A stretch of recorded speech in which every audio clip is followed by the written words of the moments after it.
My name is Selina Williams. I'm 48 years old and I'm an artist. I work from home. And the interview is about what the pandemic meant for me. Because I work from home, I decided to work from home about 3 years ago when my mom's health took a dip. And my mom was then 78 years old, and I basically became her carer. So over the last 3 years, I worked from home. I worked in community projects with NGOs, and I also did paint work. And with the pandemic, what did it mean for our family was basically the closing down of businesses. As an artist, the commissions became difficult, people's budgets and priorities shifted. The general feel in the country was that when everything came to a standstill was hunger, to fill the gap of hunger. So most people not working, the responsibility shifted to feeding people. And for my family, it became difficult because our income became to a standstill, almost to a standstill. My mom, she was receiving a social grant from SASSA, and which was just over 2,000 rands. And luckily, I had the support of friends that was helping me. So during the pandemic, I had friends assisting, and I basically did projects with NGOs, doing project management and also administrative work for NGOs.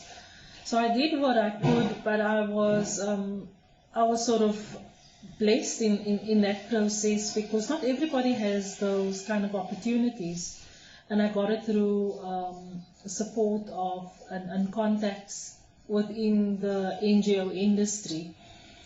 But what was different was the fact that there were people who was able to support, and there were people that were not. So what happened was people assumed that everybody was okay, and even people who were feeding was not okay. And what was hard for me was that people didn't sort of use common sense to make them realize that if that person is not working, you look at the household and you see there's only a pension of income, irrespective of where that person is, where the person lives, hunger was a real issue, it is a real issue. So you look at income from for you as an outsider looking inside another family, and you use your common sense. You have a friend who's feeding with you, and you know that there's no one working in that household, and yet you have this friend that come out with you and feeding communities. But not for once do I turn around and I ask that friend if she or he is okay.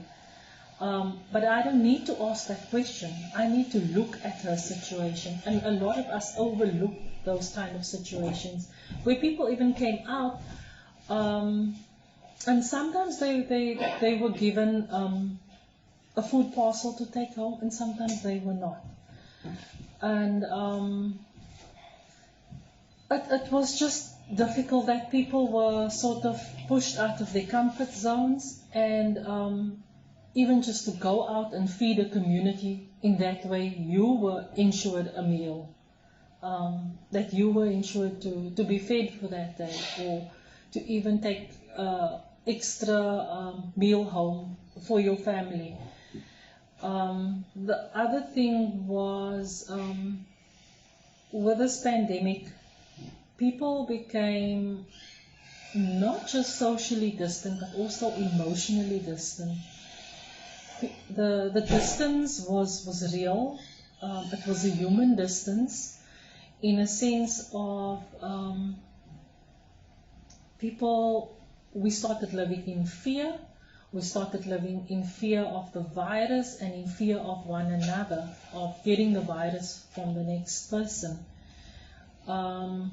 So when I heard my neighbor was suffering, there was a person that tested positive for COVID, immediately I tried avoiding my neighbor. That was the kind of thing that people did, shutting people out, and even treating people that like they are the pandemic themselves, in a sense of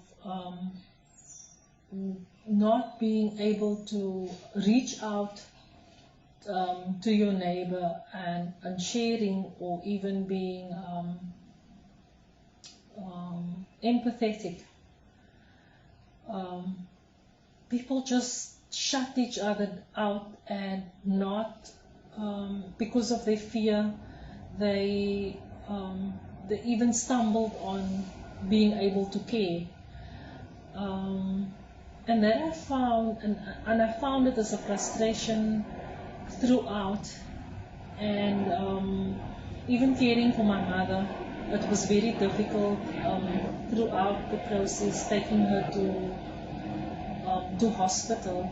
At some point, my mom was a military veteran, taking her to the military hospital, and at days where they had COVID cases and they were closed, we had a consultation, a verbal consultation through a window, where they opened up a window and they would ask me, how's my mom, whether she has got a fever, does she cough, like checking for signs and stuff. And where a doctor won't come out and even touch her, and just doing a consultation through a window. That was, so that kind of thing was hard. And at the end, when my mom's dementia became progressive last year, December,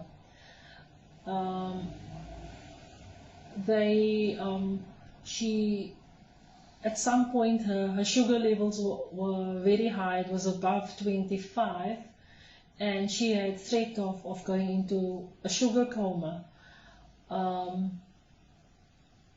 They still wouldn't admit her into hospital, and I was forced to take my mom to hospital every second day so that they could check her vitals. Then they would physically come out in PPE gear and test her sugar and basically put her on a drip just to juice her up. So that kind of thing was difficult, and also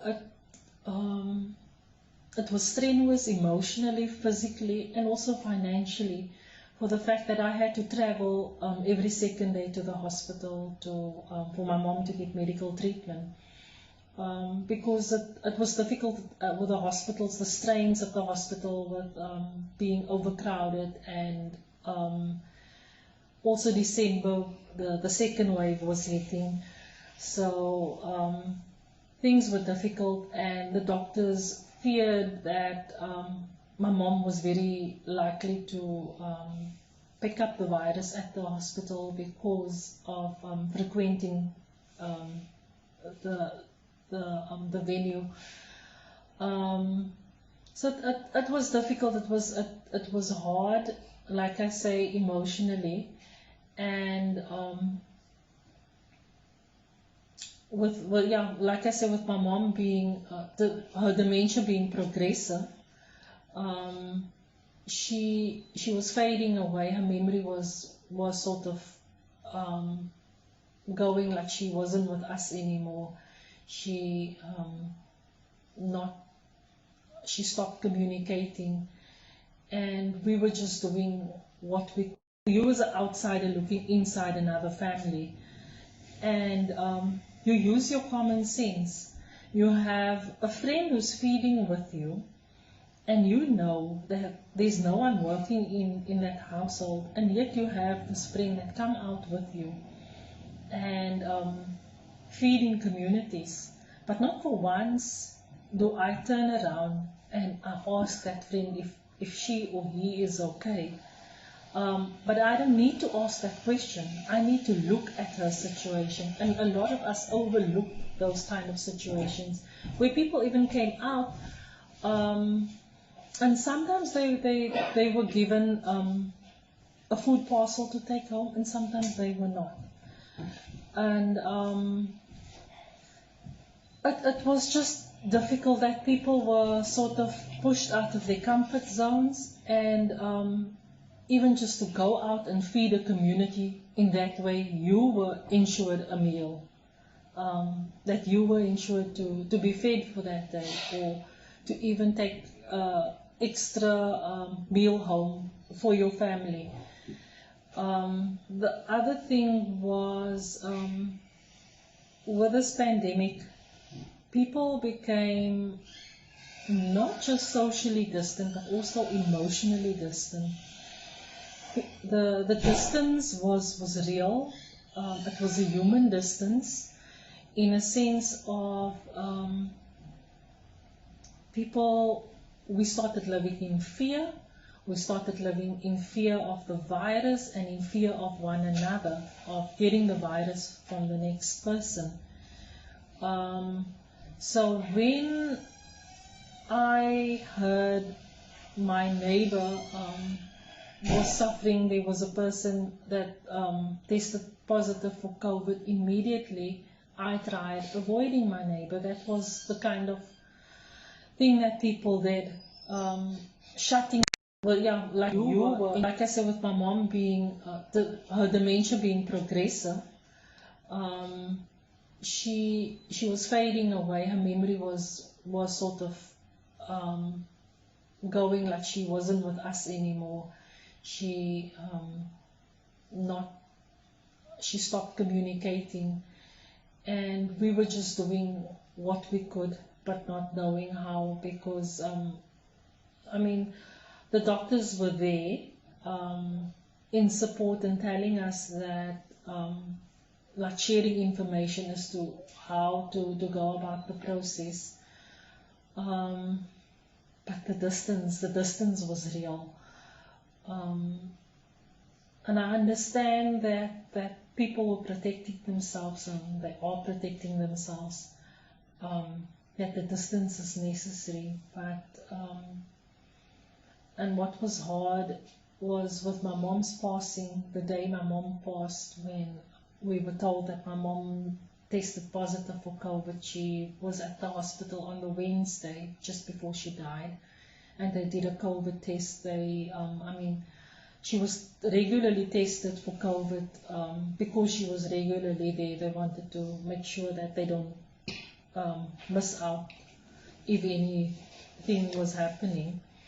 So the Wednesday, she got she was tested, and the Friday when she died, I was told that I shouldn't let anybody in, because her results came back, and her results came back and she tested positive.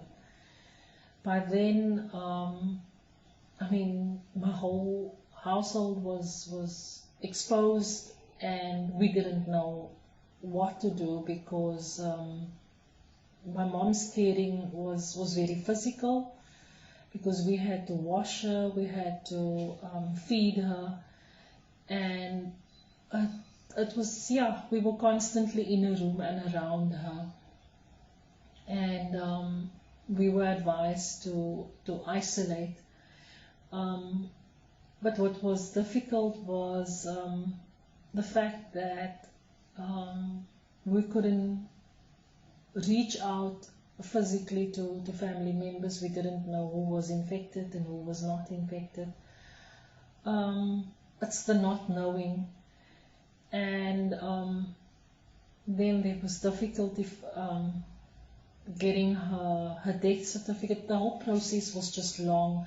My mom's body was in the house for about 6 hours before it was moved. I think it was really traumatizing, waiting on the paramedics was here declaring her dead, and then the police were here, and then the morgue. When we called the morgue van, they said they're not coming. We had to get a undertaker out to come, and then calling undertakers, all the pricing was exorbitant, and for me not having the finance to pay these exorbitant prices, I was forced to shop around for an undertaker. In the time when my mom was laying in the room, I had to call undertakers and getting pricing, and I think luckily I was still of sort of sober mind making those calls. I can just imagine how difficult it is for people being deep in their trauma and not being able to make those calls. Yeah, so I made those calls, and I called. I got prices of 23,000, 18,000, and the second lowest I got was 17,000, and then the lowest I got was 11,000. But like I say, for the same process where they would come in, clean, spray the house, and bag the body up, take it to a storage facility, how the pricing could be different from, having a price from 11,000 to 24,000 is ridiculous. So I find that people's grief are being exploited. And I don't understand how you can have those price differences. Yeah, so that was part of the process of the day my mom passed on,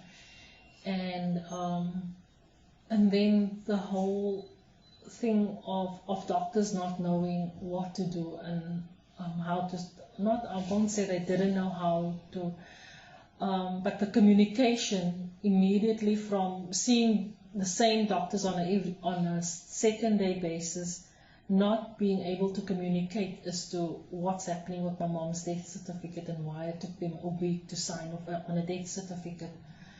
I up to today don't understand why that process was difficult for them to do. And then my mom's funeral, where we had a drive-by memorial, and with a drive-by memorial, before we left the house, the drive-by memorial we had in the community where I grew up, which was Pontieville. And what happened at the drive-by memorial was, on that afternoon before we left the house, I had a conversation with my kids, telling them, you're not allowed to hug anyone. You have to ensure that you obey the regulations, social distance, sanitize, and very importantly, keep your distance. So sending my kids out there, each person on their own, it felt like we were islands, drifting all separately and not as a unit. That was hard. So the social distance was a emotional distance and a physical distance. So throughout the memorial, we showed no affection. There was no hugging, and we kept our distance. And I mean, in this time I've been to funerals where people hug and people ask permission to hug. And we practiced the distance, but it was hard because it took something psychologically from us. And so there is still the red flag. And even through the years with my sister's death, I find that that showing emotion, and especially, I mean, back in the 80s, not showing emotion and not showing those policemen that they were going to break my spirit, was kind of showing that you're strong, but we are human. We need the affection, we need the warmth and the support, and we need the human touch. And so hardening yourself is I think it's damaging. And I think putting that responsibility on my kids it's repeating the same trauma that was put on myself 31 years ago. I've now rolled it over to my children. And so yes, it's been a dry spell. It's been difficult mourning my mom. It's 2 months later, and even the funeral was even harder. The fact that we sat like 2 meters apart in the church, and my mom's body, the coffin, not being able to come into the church because of her status that was COVID positive. We were not allowed to touch the coffin. The coffin stayed in the hearse outside, and the closest we got, I mean, is laying a flower by dropping it, not even touching anything in the hearse, is dropping it inside the hearse, throwing it as close as you can to the coffin itself. Yeah, the social distance is really is hard, and like I say, there's the distance. The distance is a real issue, because it gives us the responsibility of social distance, is psychologically distancing you from your emotions and from people. And the other thing I experienced is that at some situation where I had an experience where a person treated me, when as soon as I approached, the person had pushed up his mask, tightened it on his face, and like treated me like I was some kind of scum approaching him. And it was hurtful, not greeting me but immediately, and I can just see a lot of people doing that, where people are just, and I mean this was after my my quarantine period. It was just hard, and that's when I realized that people have become also distant in their humanity, that we forget to check up on each other, we forget to even be conscious of people's situations, and when people are sick or when people are in quarantine, even though they're not sick, they still need the support. So it made me conscious because, of reaching out to people, and when I discovered some of my friends were positive, that it made me conscious to reach out to them and check whether they're okay, whether I go and leave a bread on their doorstep or medicine or something. That kind of reaching out to people is necessary. And even if it was difficult for me to get to a point of hugging people and allowing yourself to hug the next person. That was a process, and I'm not comfortable doing that as such, but I'm learning to trusting people when they tell me that it's safe to hug them, to actually hug them. I still frown on people hugging each other, like I'm judging, and it's, I don't know if this is the new way of life and how I'm going to adapt to it, but I'm learning.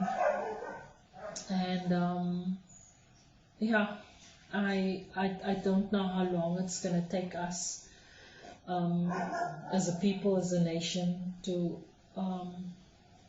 close the gaps of emotional distance, of physical or social distance, that we don't close the gap of emotional distance, because there is a difference. I mean, we can be physically distant, but we can still support each other.